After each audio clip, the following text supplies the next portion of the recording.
ভারতের মতো একটা বেয়াদব, মানে অসভ্য, একটা ঘৃণ্য কৃপণ জাতি, যে বাথরুম করে না, খালি টাকা খরচ করতে হবে বলে এই জন্য আকাশের নিচে পায়খানা করে, এইরকম একটা অসভ্য জাতি, সে আপনার বিনামূল্যে ডিম, পেঁয়াজ, আলু, লবণ এগুলো দিবে।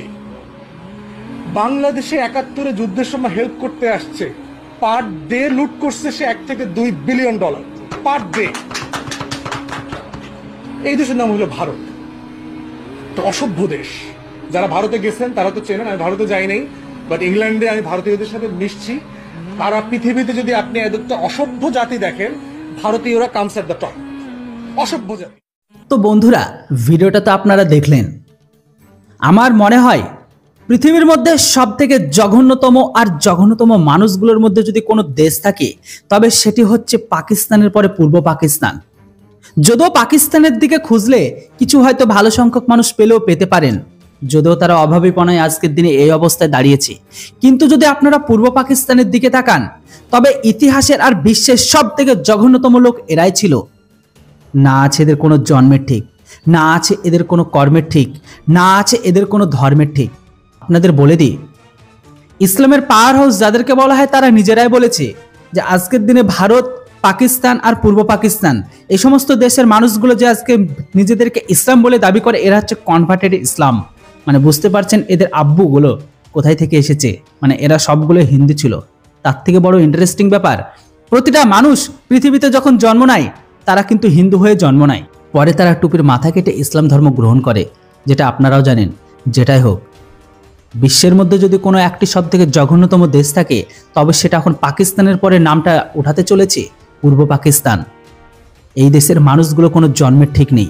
এই দেশের মানুষগুলো এতটাই কৃপণার, এতটাই অভাবনায় ভোগে যে এদের শুয়োরের মতো বাচ্চা তৈরি করে শুধুমাত্র এটা ভেবে যে আল্লাহর দান আল্লাহ দিয়ে দেবে। এরা এতটা অভাবীপনায় ভোগে যে এরা একটা প্রোটেকশন পর্যন্ত কিনতে পারে না, এমনকি এদের জন্মেরও কোনো ঠিক থাকে না। এক একটা ঘরে 6টা 7টা 5টা করে অবৈধ বাচ্চা তৈরি হয়। জানে না এদের আব্বুগুলো কারা। যদিও যে ব্যক্তির কথাগুলো শুনলেন, আমার তো ডাউট আছে ইনি পাকিস্তানের খুশির ফসল কিনা। আপনারা তো বুঝতেই পারছেন আমি কি বলতে চাইছি। ইভেন ইনি যে কথাগুলো বললেন যে 71-এর যুদ্ধে ভারত তখন এদেরকে যেভাবে সাহায্য করেছে, তার একটা ছোট্ট এক্সাম্পল ভাবুন। যে দেশটার মানুষগুলো দাবি করে যে তারা 1 মিলিয়ন 2 মিলিয়ন করে ভারত লুটে নিয়ে এসেছে, আমি যদি বলি যে ভারত যদি এতটা লুটে নিয়ে আসে তো কম নিয়ে এসেছে।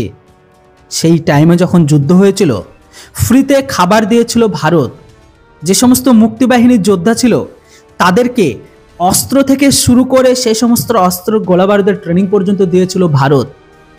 এই দেশের কাছে যদি এতটাই টাকা থাকতো, তাহলে ভারত বাদে অন্য দেশের কাছে থেকে তো অস্ত্র কিনতে পারতো, কেন কেনেনি? সেই যুদ্ধের সময় তো ভারত খরচ করেছে। সেই যুদ্ধের পরে 5 থেকে 8 মাস বা 9 মাস পর্যন্ত যে সমস্ত ওই পারের মানুষগুলো ছিল তারা চলে আসে ভারতে আসার পরে ভাবুন, সেই টাইমে কিন্তু ভারতের ইকোনমি এতটাও ভালো ছিল না। প্রতিদিন লক্ষ লক্ষ মানুষকে ফ্রিতে খাবার দেওয়া, যে সমস্ত মানুষগুলো আছে সেই সমস্ত মানুষগুলো চিকিৎসা, সেই টাইমে ভয়াবহ রোগ তৈরি হয়েছিল, সমস্ত কিছু ছিল ভারতের কাঁধে। একবার ভেবেই দেখুন তো সেই দিনের ভারতের কত খরচ হতো। দেশটিকে স্বাধীন করে দিল অন্য দেশ, দেশটিকে ফ্রিতে খাবার দিত অন্য দেশ, দেশটিকে অস্ত্র থেকে সহায়তা দিয়ে দেশটিকে আলাদা একটা দেশের স্বীকৃতি দিতে সাহায্য করলো অন্য দেশ।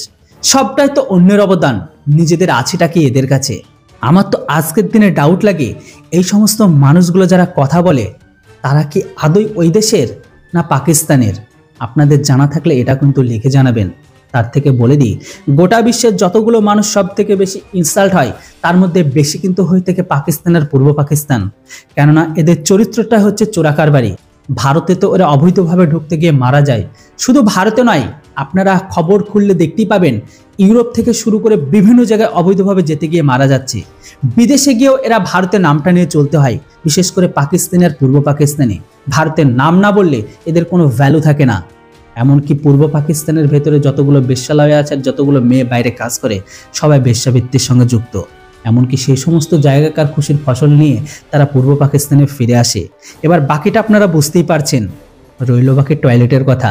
বর্তমান সময়ে ভারতের ভেতরে যতগুলো টয়লেট আছে আর আজকের দিনে মানুষ যেভাবে টয়লেট ইউজ করে, এই পরিসংখ্যানটা হয়তো জানে না এই পূর্ব পাকিস্তানের অবৈধ ব্যক্তি। জানলে এটা বলতো না। আমি এদেরকে একটা কথা বলে দিই, আজকের দিনে ভারতের ভেতরে একটি টয়লেট করতে যে মূল্য আসে, ইভেন যে খরচ তৈরি হয় সেই একটি টয়লেটের মূল্যে আমার তো মনে হয় পূর্ব পাকিস্তানের একটি ভালোভাবে বাড়ি তৈরি হয়ে যাবে। আশা করি বুঝতে পারছেন একটা টয়লেটের কত খরচ। যদি আপনি ভারতীয় হয়ে থাকেন আর ভারত থেকে ভিডিওটি দেখেন, তাহলে অবশ্যই আপনারা তো জানেন, আর যদি আপনি বাংলাদেশ থেকে দেখেন হয়তো আপনাদের আইডিয়া নেই। যেটাই হোক, পূর্ব পাকিস্তানের অবৈধ ব্যক্তি সম্পর্কে আপনাদের কি মতামত সেটি অবশ্যই কমেন্ট বক্সে লিখে জানান। Thanks for watching. জয় হিন্দ, বন্দে মাতরম।